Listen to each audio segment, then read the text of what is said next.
Assalamualaikum warahmatullahi wabarakatuh.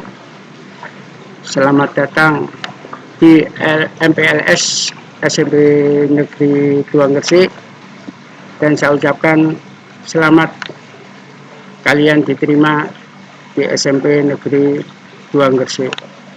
Mudah-mudahan kedepannya kalian akan lebih baik dan akan lebih maju. Pada kesempatan ini, di hari kedua MPLS ini, saya akan bicara atau saya sampaikan materi tentang tata krama. Tata krama ini merupakan sikap dan kata-kata yang selalu digadang-gadang di antara masyarakat Indonesia. Tata krama ini merupakan hal terpenting, terutama karena Indonesia memiliki budaya yang sangat kental. Budaya ini sudah turun-temurun dari nenek moyang yang terdahulu, yang sudah terjaga betul, dan juga sudah memiliki peraturan yang tidak tertulis yang sangat-sangat bagus sekali kalau diterapkan di zaman sekarang ini. Tata krama sendiri terdiri dari dua kata, di mana tata artinya adat atau norma. Adat ini adalah sebuah kebiasaan yang turun-temurun yang masih dipertahankan. Sedangkan norma adalah aturan yang tidak tertulis. Norma ini sebenarnya ada 4. Insya Allah nanti kalian kelas 7 ini akan disampaikan. Sedangkan untuk krama artinya adalah sopan santun atau aturan dari sebuah tindakan. Jadi kalau digabung, arti dari tata krama memiliki arti norma atau sebuah kebiasaan yang mengatur sikap dan sopan santun dan disepakati oleh semua lingkungan, tidak hanya lingkungan keluarga, semua, baik di masyarakat, di sekolah, maupun yang lebih luas lagi yaitu di negara. Sistem pengaturan dalam pergaulan yang harus memiliki sikap saling menghormati, itu yang kita kenal dengan istilah sopan santun. Ini wajar kalau kita bersikap tata krama karena kita adalah selaku makhluk sosial yang sering berkomunikasi, yang sering bertatap muka dengan orang lain karena keterbatasan kemampuan kita. Jadi tata krama ini sangat dibutuhkan di dalam berhubungan atau berkomunikasi dengan satu sama lain. Yang saya bicarakan di sini macam-macam tata krama, tidak semua, hanya cukup 5 saja. Yang pertama yaitu tata krama di dalam hal berbicara. Banyak yang mengatakan bahwa seseorang dinilai berpendidikan, dinilai orang itu benar-benar memiliki pendidikan yang tinggi atau tidak berpendidikan sama sekali, itu dilihat dari tata krama di dalam hal berbicaranya. Bukan berarti orang banyak basa-basi menjadi orang yang berpendidikan, karena kadang-kadang kita itu sering banyak ngomong, tapi ngomongnya itu tidak teratur. Tapi yang lebih bahaya lagi, ngomongnya itu sampai menyakiti perasaan orang lain. Mereka tahu, kalau orang yang berpendidikan itu tahu bagaimana berbicara di tempat yang tepat, dengan kondisi yang tepat, bisa merupakan tata krama berbicara yang benar. Kadang-kadang kita itu sering mendengar, terutama di dalam pergaulan anak-anak sekarang itu, yang sering terucap adalah kata-kata yang tidak baik.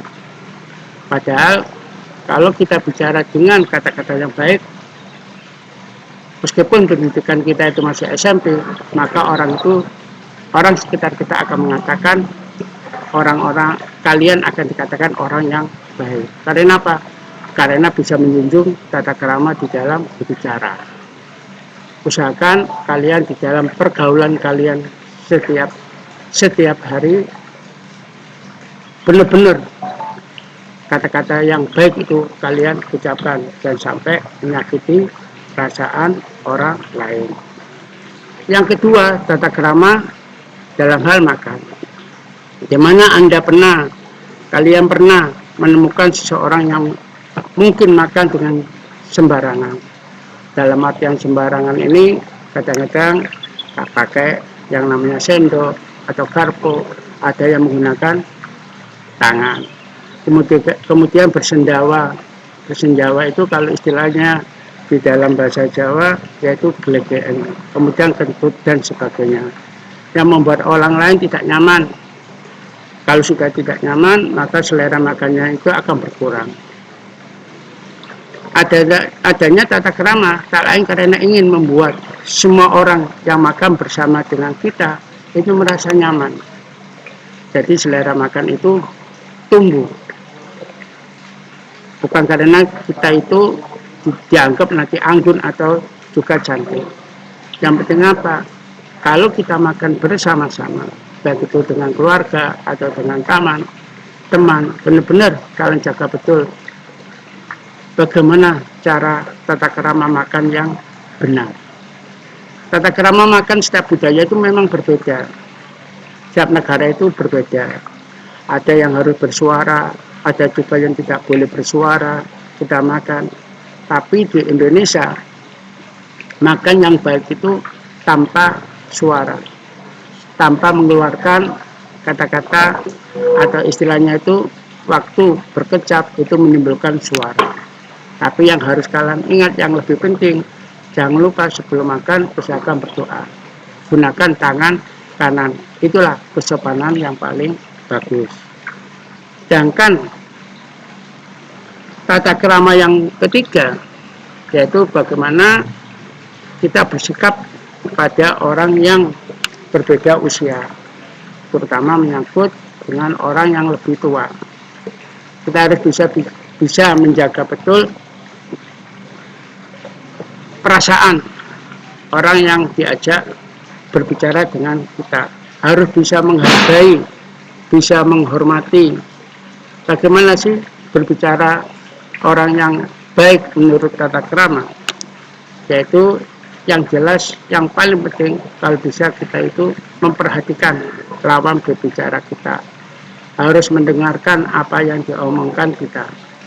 Jangan sampai ada orang yang berbicara dengan kita, tapi kita menyelah. Itu tidak sopan. Kalau bisa kita perhatikan, baru kalau tidak cocok, jangan menyelah sampai orang itu berhenti, baru kita ngomong. Tapi kalau yang dengan orang yang lebih tua, jaga betul kesopanan kita. Gunakan kata-kata yang sangat baik sekali atau yang sopan sekali. Ya, jangan dianggap orang yang lebih tua itu nanti kita samakan pada waktu berbicara dengan orang yang di bawah kita atau usia di bawah kita. Itu beda. Ya, tapi kalau kita bicara dengan orang yang di bawah umur kita, jangan kita mentang-mentang, usahakan tetap kalian harus berbicara dengan penuh rasa kasih sayang. Dan yang keempat, tata krama di dalam berpenampilan. Apa yang dimaksud tata krama di dalam berpenampilan? Yaitu penampilan kita harus sesuai dengan kebutuhan dan acara. Misalnya, kalau kita semua mau ke sekolah pada saat hari libur, usahakan kita harus memakai pakaian yang sopan. Jangan seperti kita datang seperti pakaian pada waktu kita bermain sehari-hari. Usahakan aturan tata tertib yang sudah ada di sekolah, kalian harus benar-benar menjaga. Misal, kalau waktu libur datang ke sekolah harus bersepatu, harus tidak menggunakan kaos oblong, harus menggunakan celana panjang. Itu kalau tidak formal. Tapi kalau formal, kalian harus benar-benar berpakaian sesuai dengan tata tertib yang ada di sekolah. Misalnya kalau hari Senin biasanya ada upacara, misalkan memakai pakaian yang lengkap